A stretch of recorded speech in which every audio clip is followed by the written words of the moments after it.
नमस्कार दोस्तों, स्वागत है आपका हमारे चैनल विक्रम आदित्य पर।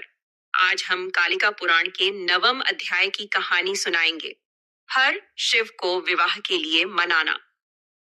मार्कंडेय जी कहते हैं, सती ने बाल्यावस्था पार कर ली और यौवन में प्रवेश कर गई।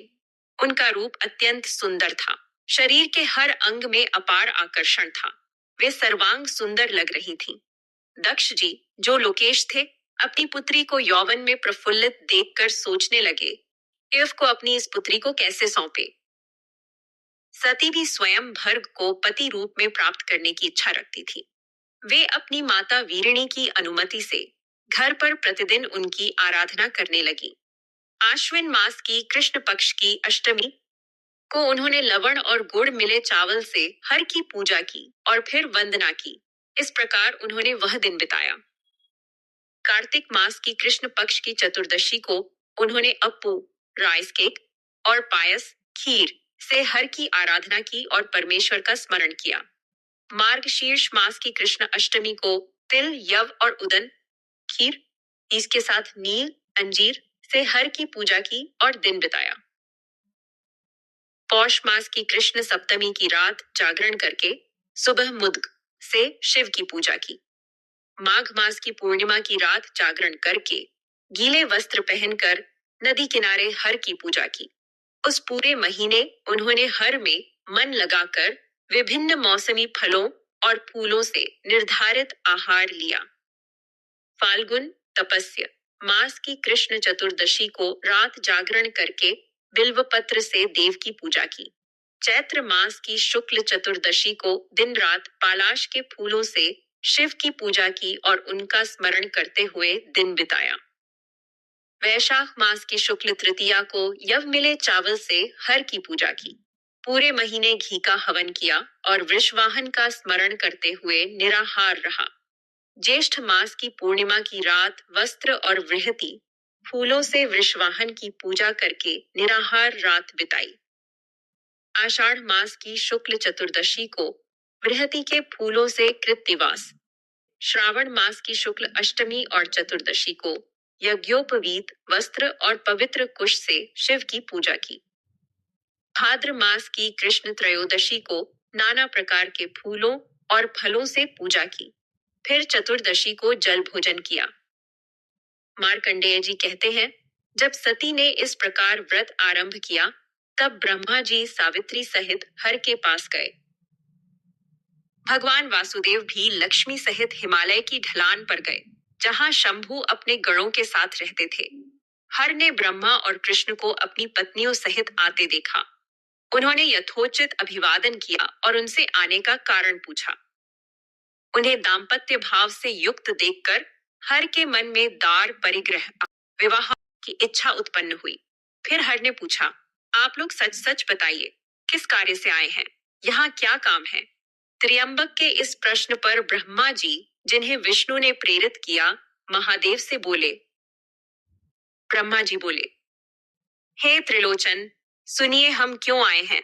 हे वृषध्वज, हम देवताओं के हित और विशेष रूप से जगत के हित के लिए आए हैं। हे शंभो, हर सृष्टि चक्र में मैं सृष्टि करता हूँ, हरि स्थिति बनाए रखते हैं और आप अंत करते हैं। मैं आप दोनों की सहायता से सृष्टि कर पाता हूँ। हरि मेरी और आपकी सहायता से स्थिति बनाए रखते हैं। आप हम दोनों के बिना अंत नहीं कर पाएंगे। हे वृषभध्वज, इसलिए हमें एक दूसरे के कार्यों में सदा सहायता करनी चाहिए, अन्यथा जगत नहीं चल पाएगा। हे महेश्वर, कुछ असुर मेरे द्वारा मारे जाएंगे, कुछ हरि द्वारा और कुछ आपके द्वारा, कुछ आपके पुत्र द्वारा, कुछ मेरे द्वारा उत्पन्न और कुछ माया द्वारा मारे जाएंगे। हे महेश्वर, अगर आप सदा योग युक्त, राग द्वेष से रहित और केवल दया में लीन रहेंगे, तो असुर आपके द्वारा नहीं मारे जा सकेंगे। हे वृषध्वज, बिना असुरों को मारे सृष्टि, स्थिति और अंत कैसे संभव होगा? हे हर, अगर हम तीनों अपना अपना कार्य नहीं करेंगे, तो हमारे अलग अलग शरीर धारण करने का कोई अर्थ नहीं रहेगा। हम तीनों एक हैं, लेकिन कार्य भेद से अलग रूप धारण करते हैं। अगर कार्य भेद नहीं होगा तो रूप भेद व्यर्थ होगा। हे महेश्वर, हम एक ही हैं, लेकिन तीन रूपों में हैं। यह सनातन तत्व है। माया भी कार्य भेद से कमला, सरस्वती, सावित्री और संध्या रूपों में प्रकट होती है। हे महेश्वर, नारी प्रवृत्ति और अनुराग का मूल है। स्त्री ग्रहण करने के बाद ही काम, क्रोध आदि उत्पन्न होते हैं। जब अनुराग होता है तो काम क्रोध का कारण बनता है। फिर लोग विराग के लिए प्रयास करते हैं। संग पहले होता है, जो राग वृक्ष का बड़ा फल है। संग से काम, काम से क्रोध उत्पन्न होता है। वैराग्य और निवृत्ति शोक या स्वभाव से आती है, लेकिन असंगता सदा संसार से विमुख होने का कारण है। हे महेश्वर, उस स्थिति में दया और शांति सदा बनी रहती है। अहिंसा, तप और शांति ज्ञान मार्ग के साधन हैं। आप बिना संग के दया युक्त और तपोनिष्ठ हैं, इसलिए आपके लिए अहिंसा और शांति सदा रहेगी। फिर सुख विधान और असुर वध का प्रयास कैसे होगा? अगर आप यह नहीं करेंगे तो जो हानि होगी वह मैंने आपको बता दी है। हे जगतपते, इसलिए विश्व और देवताओं के हित के लिए आप एक अत्यंत सुशोभन स्त्री को पत्नी रूप में ग्रहण करें। जैसे पद्मालय विष्णु की है और सावित्री मेरी है, वैसे ही शंभु की सहचरी भी होनी चाहिए। अब आप ऐसी सुंदर स्त्री ग्रहण करें। मार्कंडेय जी कहते हैं, ब्रह्मा जी के ये वचन सुनकर हर ने विष्णु के सामने मुस्कुराते हुए कहा। ईश्वर बोले, हे ब्राह्मण, आपने जो कहा है वह बिल्कुल ठीक है। मेरा परमात्मा चिंतन विश्व हित के लिए है, स्वार्थ के लिए नहीं। फिर भी जो मैं करूंगा वह विश्व हित के लिए होगा। मेरे युक्तियुक्त वचन सुनिए। जो स्त्री मेरे तेज का भाग ग्रहण करने में समर्थ हो, ऐसी योगिनी और कामरूपिणी स्त्री मुझे भार्या के रूप में बताइए, जो मेरे योगयुक्त अवस्था में योगिनी बने और कामासक्त अवस्था में मोहिनी बने। हे ब्राह्मण, ऐसी सुंदर वयी वरवर्णिनी मुझे बताइए। वेद वेदता मनीषी जिस अक्षर को कहते हैं, उस परम ज्योति स्वरूप सनातन का मैं चिंतन करूंगा।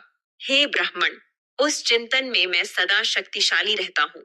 जो स्त्री उस चिंतन में विघ्न नहीं डालेगी वही मेरी पत्नी हो।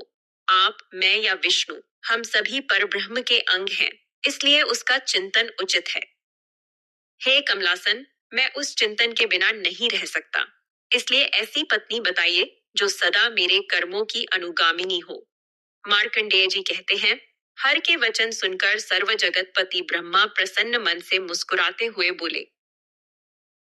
ब्रह्मा जी बोले, हे महादेव, ऐसी ही एक कन्या है जैसी आपने चाही है। दक्ष की पुत्री सती नाम की अत्यंत सुशोभना है। वह अत्यंत बुद्धिमती है और आपकी पत्नी बनने योग्य है। हे देव देवेश, वह आपको पति रूप में पाने के लिए तपस्या कर रही है। आप तो सभी आत्माओं में विराजमान हैं, इसलिए आप जानते ही होंगे। मार्कंडेय जी कहते हैं, ब्रह्मा जी के वचन समाप्त होते ही भगवान मधुसूदन विष्णु बोले, जो ब्रह्मा ने कहा है वही करो। हर ने कहा, मैं ऐसा करूंगा। यह सुनकर ब्रह्मा, सावित्री और कमला सहित विष्णु प्रसन्नता पूर्वक अपने अपने स्थान को लौट गए। कामदेव भी हर के वचन सुनकर रति और वसंत सहित अत्यंत प्रसन्न हुए। काम शंभु के आश्रम में पहुंचे, वसंत को निरंतर सेवा में लगाया और स्वयं छिपकर वहां रहने लगे। इस प्रकार श्री कालिका पुराण के 9वें अध्याय हर को विवाह के लिए मनाना की कथा समाप्त होती है।